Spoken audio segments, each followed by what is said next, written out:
Hello everyone, this is Dr. Uma. Today we are going to see about preventive measures towards childhood accidents. Shall we? First we'll see about definition of accident. Accident is an unexpected event, occurs without of human will. It's caused by an outside force acting quickly against individual and resulting in body injury. This is very simple to understand. That is, accident is always an unexpected event. It occurs without human will, of course, and it's also caused by an outside force acting quickly against individual. Finally, it results in body injury. Next, we will see about places of getting accidents. This is about childhood accidents. So even home can make so many accidents in children's life, especially in dining hall, kitchen, bedroom, stairs, garden, bathroom, etc. The second place is playground. Third one is school and road. Next, we are going to see about types of childhood accidents. Here we are going to discuss about so many types. In the beginning, we'll see about fall. Right. So what is fall? Falling down or drop down from any higher material or place like a furniture, stairs, terrace, unguarded windows, vehicle, etc. So the children can fall down from any higher material, especially from any furniture, stairs, terrace, etc. So what are the causes of fall? Number one, improper supervision of parents. See, this is the most common cause of accident in any kind of childhood accident. Improper supervision of parents, right? Then some children may want to show to others that they can do anything. This is happening especially in school age children, otherwise adolescent, because during this stage they used to show something stunt, or they want to prove something to other people, so they may fell down from any trees or bicycle or from anywhere. Then next cause is the improper construction of house or building. Suppose staircase is not guarded by supporting thing, otherwise terrace is not guarded properly, then children may fall down from the any higher areas. Next we'll see about prevention of fall. The first one is the children are not allowed to go or carry to area which is having slippery floor. This is very simple, like children is not at all allowed to go any area which is slippery, even no one allowed to carry the child in slippery floor to prevent fall. Then place one hand on the child who is on unprotected surface before turning away to do something. It means that especially for mothers or any person who is carrying very small kid, suppose if they kept the baby on any higher material or any table or bed, while moving or while turning to opposite side of the child, they supposed to keep their one hand on the baby. If the baby moves also, they can stop. Next, windows should be covered with metal guards or lock. Next, stairs must have gate in top and bottom. If you kept top and bottom closed gate, then children cannot be moved from one place to another. Bathtub with a non-slip stick should be used. The next one is the suffocation. So what is suffocation? Suffocation is a state of unable to or deprived breath due to choking with plastic bags, soft toys, pillows, toxic gases, etc. We can understand by the meaning. It means that it's a state of unable to breathe properly, especially it is happening due to choking of any plastic bag, soft toy or pillows. Causes of suffocations are inappropriate supervision of children by parents, of course. Next is storage of material which causes suffocation with children easy approach. For example, if they are allowed to play with any kind of soft toys or toxic gases or plastic bags. Next, poor ventilation of place where children stays. This slide shows about the information how regarding prevention of suffocation. The first one is for small children, firm mattress without pillow can be used. If you keep the pillow for small children, while moving they may have suffocation. Then young children should be watched during sleeping for correct position. Plastic bags should be discarded immediately after use. children should be stay out of from clothing with cords or ribbons or thread. If the children plays with clothing with cords or ribbons, they may tie over the neck. It can cause suffocation. Even toys with small removable parts must be avoided. There is a chance that they may go for choking and they will suffer for air. Next, aspiration of foreign materials. So what is this? It's the inhalation or ingestion of foreign body which result in breathing difficulty is called aspiration of foreign materials. Okay.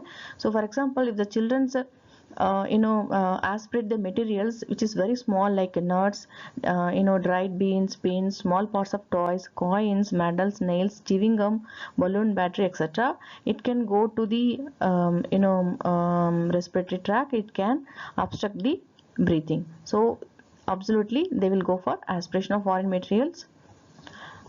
Next, causes of aspiration of foreign material: inappropriate suppression of children by parents, storage of material which cause aspiration with the children easy approach.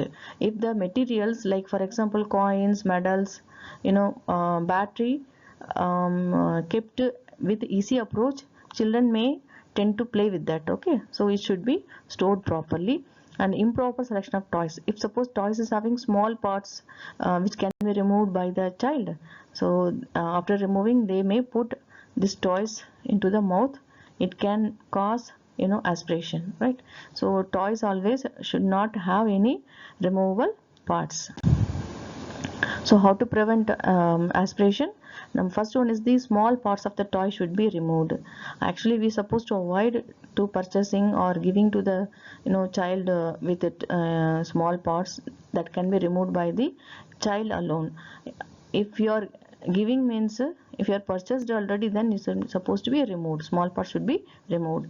Then small things like safety pins, buttons, coins, screws, nuts, beans, peanuts, etc. should be kept away from easy reach of the children.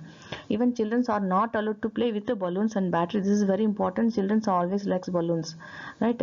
So but even though when we are giving to them while playing, parents or somebody must watch them properly. Children are not permitted to eat chewing gum. So next type is the drowning. So what is drowning? It's the immersing of individual into water is known as a drowning. Okay, immersing means keeping inside or going inside, right? So high places for drowning are bathroom, sinks, bathtub, well, even swimming pool, ponds, ditches, river and sea. So what are the causes of drowning? Taking bath or swimming by children alone without supervision of parents. Small kids should be supervised by the parents while swimming. Okay, that's very important. If it is not happen, there is a high chance for drowning. Next is swimming without knowing proper technique of swimming. This is also one of the causes. So how to prevent this? Containers of water like a sink should be covered properly with lid. Okay, so most of the homes, the water storage area should be covered properly to avoid drowning. Next, bathroom must be closed when not in use. Garden ponds, and swimming pools should be covered with a rigid fence. Then it can avoid entering of the children inside. Children should wear a personal flotation device while swimming. This is very important while teaching the swimming to children. Definitely they're supposed to wear all personal devices which can prevent drowning. Next we will see about burn. So what is burn? It's an injury or cutting of skin and tissues. It can caused by four agents, especially thermal agents like flame, hot liquids and heating apparatus, chemical agents like strong acids and alkali, and radiation agent like sun, and electrical agents like plug point or socket. So what are the causes of burns? It's a cooking of children without knowing proper method by using hot agents, right? Without knowing, children's allowed to cook, they may have burns. And playing in direct sunlight sources for long time, children always want to play outside the home. So it can be allowed, but cautious should be taken to avoid sunburn. Next, curiosity know and handle the electrical appliance. Children always want to know what is inside the plug point. So if it is not closed properly, they may have electrical burn. So prevention of burns. Children should be away from direct flame sources like coal stove, firewood stove. We have to avoid them to touch, otherwise to have contact with direct fire. And using hot liquids like coffee, tea, cooking oils should be avoided when child is very near. Temperature of the formula in the sense actually it's artificial milk powder. It is prepared for the babies when they are unable to take breastfeeding. So when we are preparing the formula or any food or milk, even drinking and bathing water, it should be less than 48.8 degrees Celsius or 120 degree Fahrenheit. Next one is the handles of cooking utensils must be kept towards the back of the stove. The handle should be away from the child reach. This is what we are mentioning here. Children are not allowed to touch the sun heated surfaces like a car, which kept outside such a long time. Chemical agents like phenol, kerosene, etc. should be kept safely. And in here we are supposed to know that always we used to store some kind of phenyl or kerosene in some another bottle. That should be avoided completely. Kerosene means that should be stored in only one bottle, so children can understand that this is something that should not be taken. Suppose this phenyl is stored in cold drinks, so cold drinks bottle, so child may think that cool drinks kept, so they may drink that. They should be avoided. Next, electrical wires or appliance should be hidden properly. Next, I will talk about poisoning. So what is poisoning? It's the intake of toxic or poisonous substance either accidentally or purposefully, right?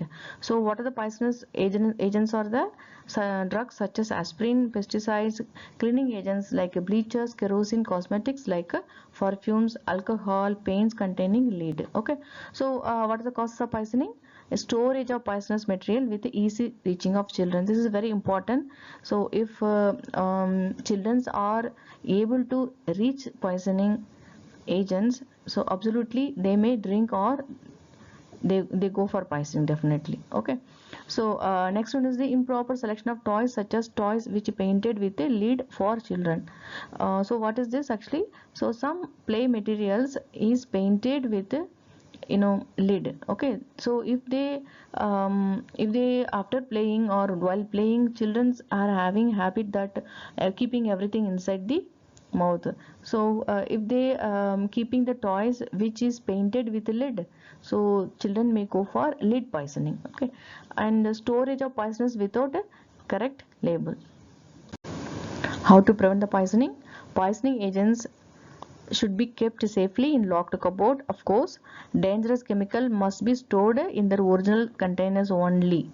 Unwanted medicines and chemicals should be discarded safely. Suppose medicines thrown in the dustbin or anywhere with children easy reach, because of curiosity they may eat that. Okay, and children should play with toys which are not painted with the lid, of course. So while purchasing the toys, parent must be keep this in mind that toys should not be painted with lid. Next, road traffic accidents is very common in India. So injury of individual that occurs due to hitting with a motor vehicle while walking or traveling in any vehicle in roadways. So what is this? It's a hitting of any motor vehicle, either car or bike, anything while walking, otherwise any traveling in the road. So what are the causes? Children want to show their ability of driving to others without having proper training. So as I said that school age children and adolescents want to drive the cycle with the stunt, otherwise they want to drive bike, etc., without having proper training. So they may have go for road traffic accidents. Next, riding cycle or motorcycle without knowing traffic rules, using safety measures. So here without using safety measures, also not knowing the traffic rules can also cause a children's road traffic accident. Next, prevention of road traffic accidents. So how to prevent? The first one is the young children are not at all allowed to walk alone in the road. They have to go definitely with anyone, parents or any adult only, with a proper supervision. Children of any age are not permitted to play in road at any cost. Always car safety belt should be used in proper manner while traveling. Young children should not play or stay without supervision behind the parked car carriage. So what it is actually, if the children are playing behind the car, the driver who is going to start the car may not know that children are behind. So he may start the car and go back without knowing. So that's why we have to, as otherwise we have to tell to our children, or we should not allow them to play behind the car. Next, the children must use helmet while cycling and traveling into two-wheeler. Wherever they travel two-wheelers, they are using, definitely they have to wear helmet. That's all about road traffic accidents. Thank you so much for listening me patiently. Thank you.